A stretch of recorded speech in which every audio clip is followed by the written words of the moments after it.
The 2026 summer heat has been roasting us in our homes, and a lot of people have finally installed an AC unit. But plenty of them made a costly mistake buying from the wrong brand, and now sit in a house that still isn't cooling right. Somewhere in your neighborhood right now, one AC unit has already had 3 service calls this summer, and the one next door has run quietly for years, in the same climate with the same installer. The difference wasn't luck, it was the logo on the box, and almost nobody checks that before they sign the estimate. Here's the thing, nobody tells you when your old unit dies in July and a contractor shows up with 3 quotes. Central Air isn't really 22 different products from 22 different companies. A small number of parent companies quietly own most of the brands on the market. Carrier owns Bryant and Payne, Trane owns American Standard, and a third owns York, Luxair, Comfort Maker, and Heil. So plenty of those different units are the same equipment under a different badge and price tag. Consumer Reports has actually surveyed thousands of real owners on which brands break down and how satisfied people stay years later, and the results don't always match the brochure in the showroom. Let's start with the 5 brands the data says you should think twice about. Number 5 to avoid, Luxair. Luxair markets itself as a solid mid-range option, and on paper, the specs look fine, but when Consumer Reports surveyed real owners on which parts actually failed and how often, Luxair landed in one of the lower reliability tiers among the 22 Central Air brands they track. And evaporator coil failures specifically showed up at a noticeably higher rate than average, north of 1 in 10 systems reporting a coil problem. The evaporator coil is the part inside your house that actually absorbs heat from the air, so when that fails, you're not looking at a minor fix. You're looking at your system losing its ability to cool at all until a technician gets in there. Luxair isn't a fly-by-night brand, it's been around for decades. But decades on the market doesn't automatically mean decades of dependable coils. It's also worth knowing that Luxair is typically sold through a smaller, more regional dealer network than the big national names, which can mean fewer options nearby if your original installer isn't around anymore when something needs attention. Number 4 to avoid, York. Here's where it gets interesting because York shares an ownership structure with Luxair, both are part of the same parent company's HVAC portfolio, and the survey data tells a similar story. York also showed up with an elevated coil failure rate in that same Consumer Reports data, and it landed in a similar lower tier reliability bracket. That's not a coincidence. When 2 brands share engineering, share factories, and largely share components, you should expect their failure patterns to rhyme, and in this case, they do. York has strong name recognition because it's been around since the 1800s, and plenty of homeowners assume a legacy name means legacy build quality. The survey data suggests the badge on the cabinet mattered less here than which actual product line you got, and York's lineup spans everything from entry-level units to genuinely well-regarded higher-tier systems. So a blanket avoid York isn't quite fair either. The honest takeaway is to ask specifically which tier you're being quoted, not just trust the name on the sticker. Number 3 to avoid, Comfort Maker and Heil. And we're grouping these 2 together on purpose because that's genuinely how the market treats them.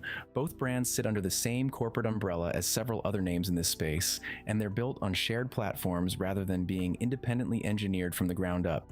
In the same reliability survey, this tier of rebadged, budget-positioned brands consistently landed toward the bottom of the 22 brands tracked, behind the premium names and behind most of the mid-range independents. The pattern to notice here isn't that any single one of these brands is a disaster, it's that when a corporate parent owns 5 or 6 overlapping brands and differentiates them mostly by price point and trim level, the cheapest tier of that family is where corners tend to get cut first. If a contractor quotes you one of these names, it's worth asking directly what other brand in their lineup uses the identical platform, because you may be able to get comparable equipment under a name with better long-term part support for a similar price. Real quick, if this AC is warming you up a little, knowing how much overlap is hiding behind these badges, go ahead and smash that like button and subscribe while you're at it. We cover all kinds of products people buy without thinking twice. The ones to avoid and the ones that'll actually save you money and your sanity down the line. 2 more brands to avoid, then we flip the script and get into who's actually worth your money. Number 2 to avoid, Goodman, and this one deserves a fair asterisk. Goodman built its reputation on being the budget option, the unit a contractor reaches for when a customer wants the lowest number on the estimate. For years, the complaints piling up around Goodman followed a consistent pattern: thinner components, refrigerant leaks showing up earlier than expected, and compressors failing before the unit hit even half its expected lifespan. To be fair, multiple recent industry reviews note that Goodman's build quality has genuinely improved over the last several years. It's not the same product it was a decade ago, but the complaint history is long enough and recent enough that if you're paying full installed price for a system you want to last 15 years, It's worth going in with clear eyes about what you're trading for that lower sticker price. Goodman also tends to be sold with shorter labor warranty coverage than premium brands unless you register the unit and pay attention to the fine print. So the sticker price gap between Goodman and a step-up brand is often smaller once you account for what full warranty coverage actually costs. Goodman is manufactured by the same parent company that owns Amana and Dakin's North American residential line, so if a contractor tells you Goodman is out of your budget, it's worth asking whether an Amana unit on the same platform might land in a similar price range with better badge recognition down the line. Number 1 to avoid: Honeywell, specifically in the portable and window unit space rather than central air. Honeywell's cooling products get decent marks for the actual cooling performance, and the feature set, digital controls, remote apps, the stuff that looks good on a product page. Where the complaints consistently pile up is what happens after something goes wrong. Multiple review roundups point to the same theme: a short standard warranty period paired with a customer service experience that a lot of owners describe as genuinely difficult to work with when they actually needed a repair or a replacement handled. A unit that cools well for year 1 isn't worth much if getting help in year 2 turns into a fight. If you're set on a portable or window unit specifically, it's worth cross-checking the actual warranty length in writing before you buy, because that single number tends to predict the ownership experience better than the spec sheet does. Alright, that's the avoid list. Now let's get into who's actually worth your money. Now, the 3 brands the data actually backs up. Number 3 worth buying: Rheem, and its close sibling Ruud, which are effectively the same engineering sold under 2 names. Rheem has earned a reputation industry insiders sometimes describe as the dependable, no-drama option, the kind of brand you buy when you want strong reliability without paying the premium markup that comes with the flashiest names in the category. It consistently shows up in the upper tiers of independent brand rankings for build quality and parts availability, and contractors tend to like it for a practical reason. It's straightforward to service, which matters a lot when something eventually does need attention. It's not the brand with the flashiest marketing campaign. It's the brand that quietly does the job for a decade and a half without becoming the subject of a complaint thread, and it's frequently the recommendation contractors give their own family members when they're not trying to upsell anyone on anything. Number 2 worth buying: Carrier. This is the company that essentially invented modern air conditioning back in 1902, and more than a century later, it's still treated as one of the benchmark names in the industry. Carrier's higher-end product lines consistently post some of the lowest warranty claim rates tracked across the industry, and compressor failures in the first decade of ownership are reported as genuinely rare on their premium tier. That reliability comes at a real cost. Carrier's top-tier systems typically carry a noticeably higher price tag than comparable units from other brands. So, you are paying in part for the name and the track record behind it. If your priority is minimizing the odds of a midsummer breakdown and you've got the budget for it, this is the brand the data keeps pointing back to.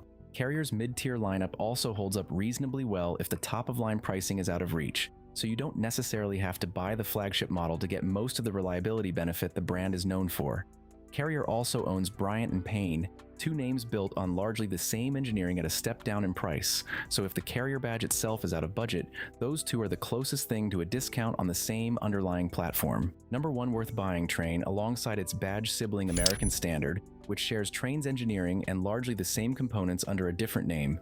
Trane built its entire brand identity around toughness, and independent reliability data has actually held up that reputation rather than debunking it, which is rarer than you'd think in an industry full of marketing claims that don't survive contact with real owner surveys. Trane systems consistently land in the top reliability tier in Consumer Reports' member surveys, and owners report high satisfaction alongside that reliability, meaning people who buy one tend to actually recommend it to a friend, not just tolerate it until the warranty runs out.